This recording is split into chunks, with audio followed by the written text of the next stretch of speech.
Welcome back to Cheche. The National Assembly will this afternoon consider a bill that facilitates compliance with the constitutional two-thirds gender principle. Our guests today are Winnie Lichuma, the chair of the Gender and Equality Commission, and Ken Okoth, the ODM member of Parliament for Kibra. So what this amendment does is it entrenches a formula for the two-thirds gender principle. But what are the implications of the bill? Does it just pass and become a law? Do we need a constitutional amendment? What exactly is happening here? Okay, when we normally make regular laws, it goes to a first reading where the House is notified and the public is notified. Then there's a period for everyone to give their input and public consultation to happen and members to study the bill and form their views. Then we come to a second reading stage where people debate it based on the feedback from the public, based on consultation with their residents and what they think they are their opinions. That is purely debate stage and thinking about what needs to be negotiated. Then at the third stage of the reading, people actually come in with written amendment and the law is changed line by line, clause by clause, and a final bill is voted on after that negotiation has happened. That is for normal bills. For a constitutional bill, there is no leeway. The structure is very simple and clear. You have first to publish the bill, you have 90 days for public consultation, the bill is ready for second reading, and you cannot change it. So as you propose a bill really for a constitutional amendment, you really have to consult first before you publish it, because then you're committed. You can't change halfway through once you started, or you have to start the process all afresh and take it back to the public.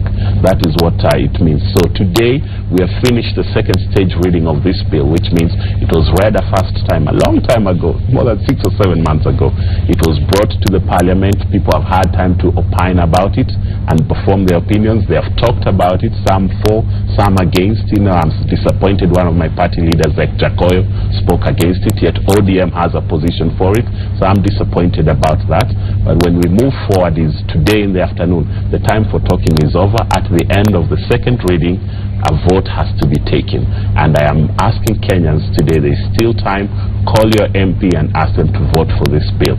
It is a good bill, and it can make a difference towards implementing the Constitution. Did Kenyans have enough time to contribute in line with public participation? Yes. On the final amendment proposed? Yes, they did, and let me, again, I'm sounding like the spokesperson for the technical working group, which was a consultative process that represented civil society, organizations like FIDA, you name it, all the women's organizations, the churches were consulted, the political parties were consulted, the Office of the Attorney General and the executive, members of political parties, the committees of Parliament before the final draft of the bill was made. So I think that process was open, it was long term. There were public hearings even here at KICC on the issue, and members participated, the media covered it. It's just that we forget things, we think about whistles, we think about tear gas, but this process happened. You know, people might forget, but I can tell you on record, the process happened, and when the bill was read the first time in the Assembly, it's not a very long bill. So 3 key provisions, members had time to read it, to debate about it, and now it is time to vote. So my message is, Kenyans, call your MP and tell them, don't think you're there to vote your personal preferences, vote for Kenyans to implement the threshold required. How many? Let me find out what has been done to lobby MPs to appear in Parliament today and vote. A lot has been done. Let me begin by saying the political goodwill has been from the highest office of this country.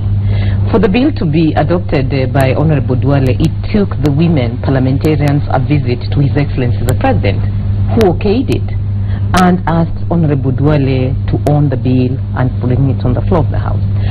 I have had conversations. I've been to the CORD meetings 3 times on invitation to explain what is in the bill. The verdict I got from that meeting, from the principals, was we do support and we will whip our members to support. But it doesn't sound like the ODM members have been sufficiently whipped. I can talk on that actually. ODM has an official position, and that's why I'm bold enough to call out Honorable Jacoyo Midio. It would be a great shame for him to keep saying he'll vote against this when the party position, ODM is the only party that has announced a position. Even our party leader might be there this afternoon. No ODM member can go in the House to say, I am voting my conscience. You are there to vote a party position because our party believes in implementing the Constitution. And we will stand with bringing equity to the table, bringing people who've been marginalized off of the table to the table.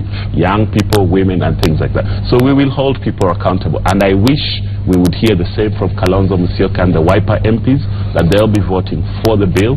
The same to Ford Kenya. They have 11 MPs. We want to know, will those 11 votes be in the House voting for the bill? On the other side, TNA and URP have a lot of MPs.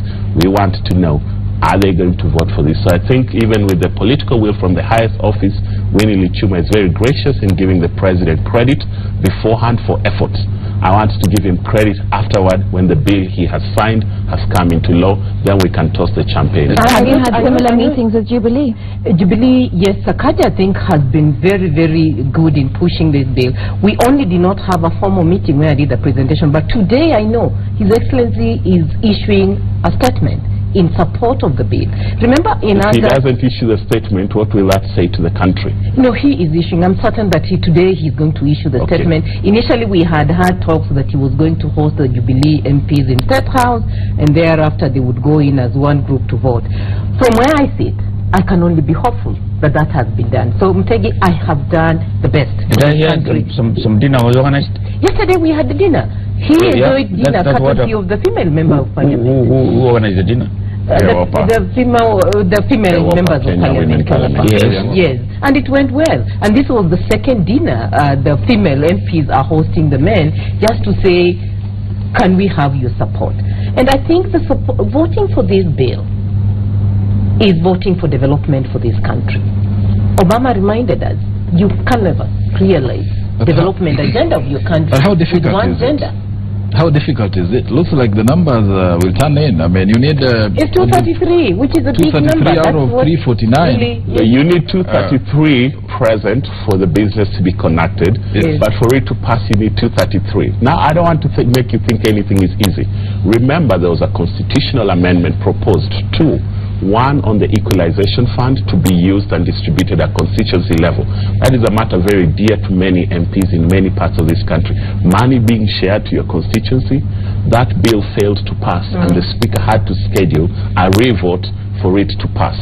There was a bill that was saying Parliament to move voting dates from August to December. 4 more months of the life of Parliament, knowing many parliamentarians may never come back. That's 4 more months of being an MP with all the privileges of it and chances to, you know, it did not pass. So I can tell you, even on the question of withdrawing from ICC before, Jubilee has tried, since it's a constitutional amendment and that requires that threshold of votes to take us out of the Rome Statute that's domesticated a part of our constitution and laws, Jubilee never got. If you can tell me something as important as ICC, Jubilee could not get the numbers to get us out. Something as important to MPs, the popular perception is we care about our own interests. To extend our term by 4 or 5 months, we could not pass. That tells you that it's a tall order. You can get 233 votes in there, and you find 10 or 20 refuse to vote for the issue.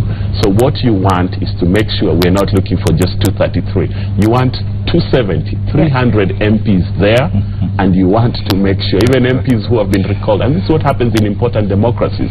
If the Prime Minister of Britain has an important vote, and the British Foreign Minister is in Nairobi and he's an MP, he'll have to take the next flight to show up in London to vote. And I think this is the same. We don't want to hear some MPs in Makueni, in the village, another one is in Sijui, Lunga. Bring them back to vote. Has that happened really? Because if you're already taking issue with one of your party leaders who is your whip, yes, and you say that you got this support, but we know you've given us examples of important issues where you failed to mobilize quorum, right? But we have also seen bills in this country pass in record time. Think about the Security Laws Amendment. And so does the political will exist beyond lip service for this bill to pass? I can only speak for my own party. ODM, we are voting for the bill, and I'm proud of that stand. and it's a National Executive Council decision that was taken in Manzoni about 4 weeks ago, has been announced to the members.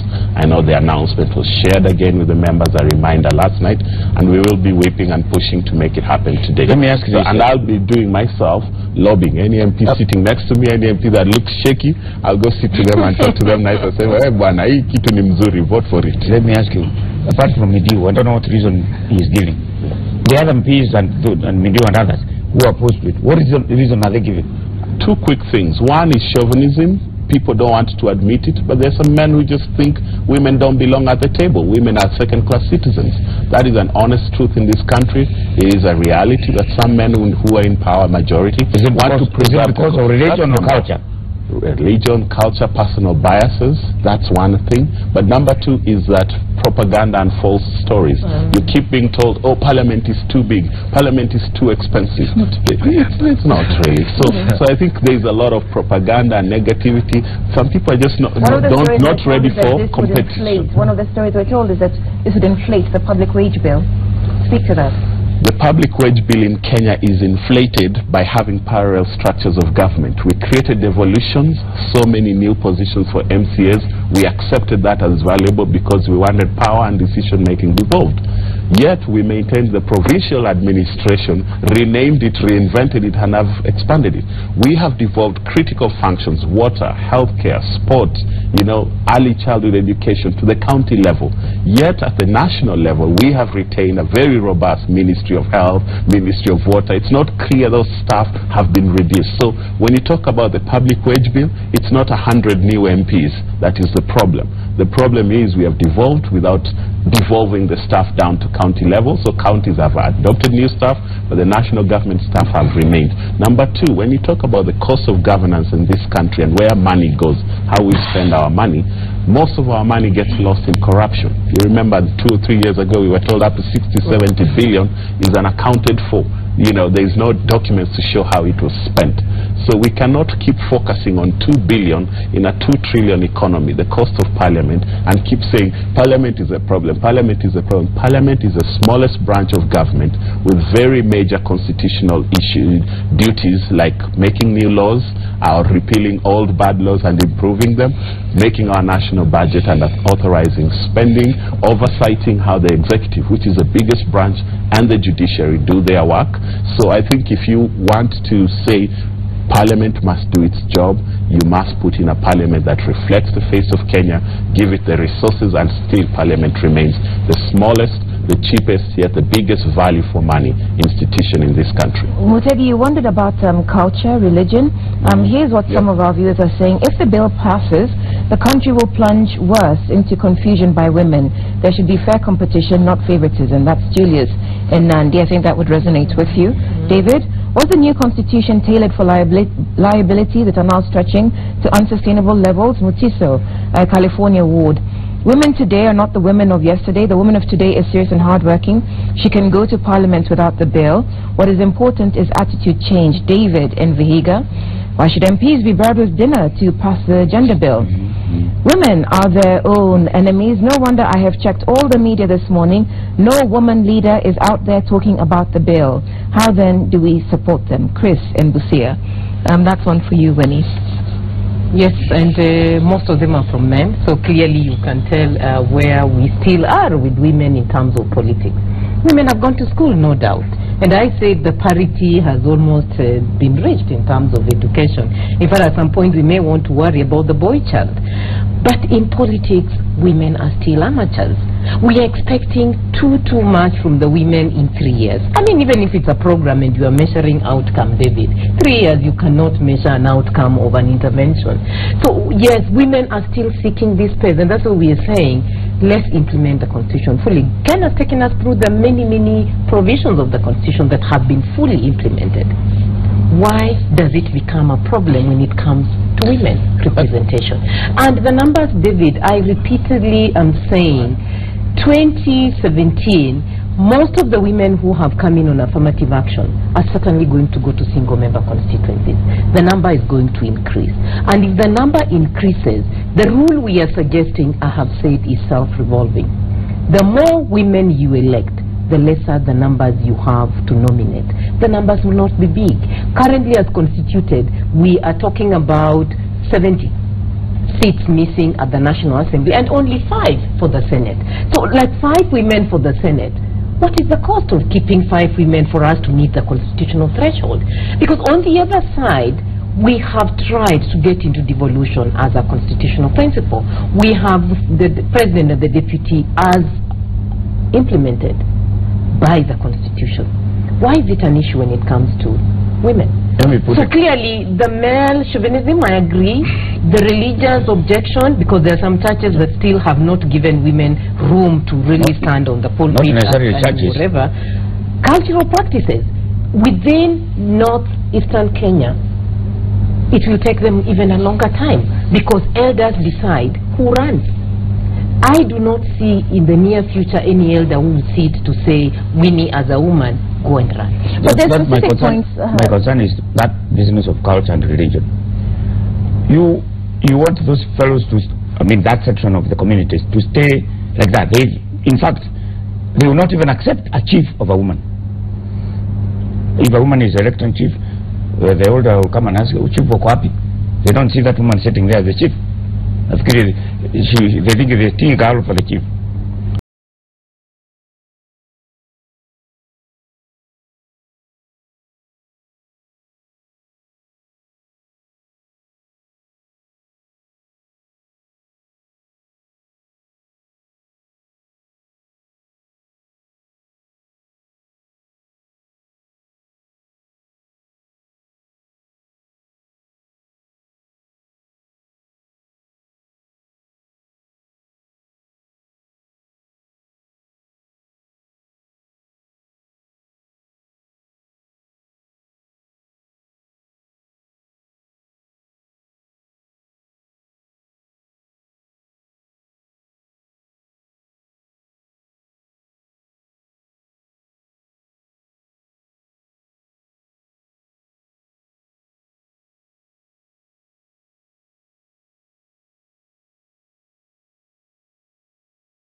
we'll be thinking about persons with disabilities, we'll be thinking about the youth, we'll be thinking about the marginalized.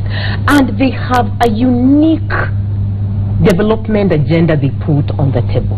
Let's look at the development agenda they are putting on the table and not how they come in, what they're able to say, how they address. I think those are non-issues that really we don't need them today. Today, we want to ask our MPs, male and female, to turn up in large numbers and vote for them. If they don't vote for this bill, I think they will be throwing us back into the dark ages before the time of our independence. We don't think we need to go that direction. I wanted to go back to this question of civic education and ask the question about those traditional barriers, religious barriers. Have we addressed those elders who say they will not allow a woman to run? Have we addressed the sheikhs?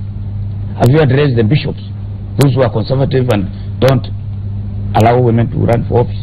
Yes, we have done. We have done. In what forums? We have done many forums. I personally have even made the cardinal. We have had a chat that is for the Catholic Church. Wabukala has issued a statement previously calling on the church to come out. We have had meetings with the sheikhs. The only thing is, attitude change will take a long time. It's not easy. It's not easy, Mtegi. But if we have a stepping stone, and what is the stepping stone? The stepping stone is women do not want to be given on a silver platter. I'm telling the women of this country today, come out. Seek to get into a party. Seek to be voted. And political parties give the women room. 2017, after the election, we want to be back on this show and celebrate and say women have done it. All we are saying is, just in case we don't make the numbers, let's pass this amendment that allows a fallback position.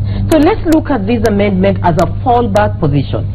The position number one is both men and women are coming out and they're going to run, and I will go out and ask leaders, both men and women like Kenya, to come out and campaign and really ensure that women are given the space. Let's first of all give the women the space to run.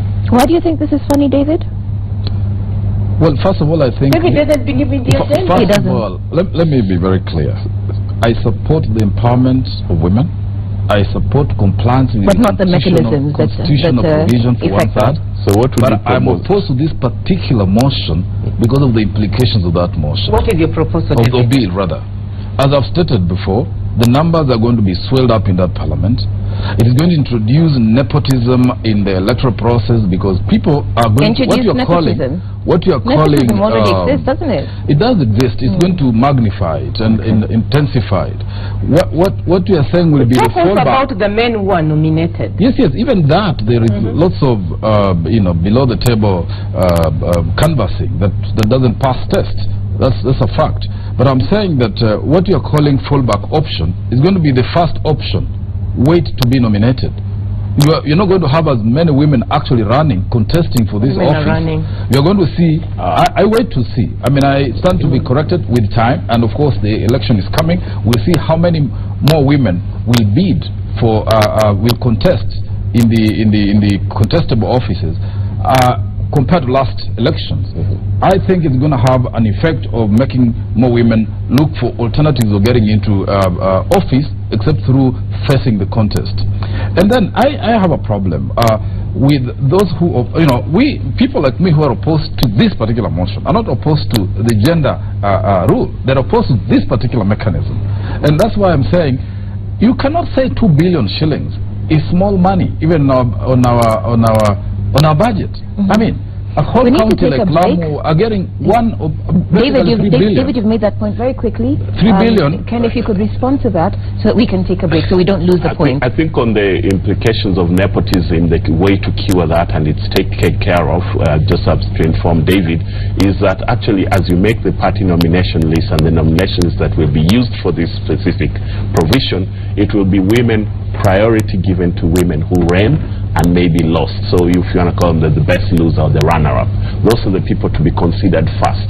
And I can tell you from experience, I know you fear and you worry that women will just stay back and seek nomination instead of running. All I can tell you is there's 47 women who are elected to county seats, affirmative action seats. They reign only against women. Out of those 47 in this parliament, I think half of them are running for a constituency seat. You know, you don't be surprised if you hear Rachel Cheche, she's running to be MP of Kibra, so another woman can run for women rep of Nairobi. I think that is the beauty of affirmative action, and it helps us to get forward. Okay, so we need to take a break now. This is Cheche. We're live on Citizen TV, and the question we're asking is, will the National Assembly pass the bill on the 2/3 gender principle? Do keep your comments coming. Our SMS number is 22422, or you can tweet us using the hashtag Cheche.